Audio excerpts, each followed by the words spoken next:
Let's say your patient does develop antipsychotic-induced Parkinsonism. What can you do? And more specifically, I want to talk about what you can do that doesn't involve adding the anticholinergic. Most clinicians I'm familiar with, they'll just be like, hey, let's just add the cogentin. I know it works. We'll give them a 0.5 milligram twice a day, whatever the case is, right?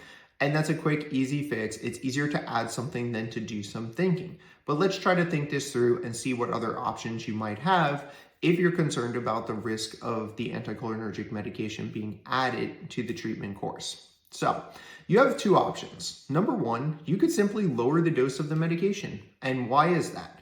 Because antipsychotic-induced Parkinsonism is dose dependent. So if you lower the dose of the medication, you might relieve the symptom or the side effect, right? And that could be a really easy way of keeping the person on a medication that they're presumably, let's just say hypothetically, stable on and doing well on without necessarily changing the whole treatment course.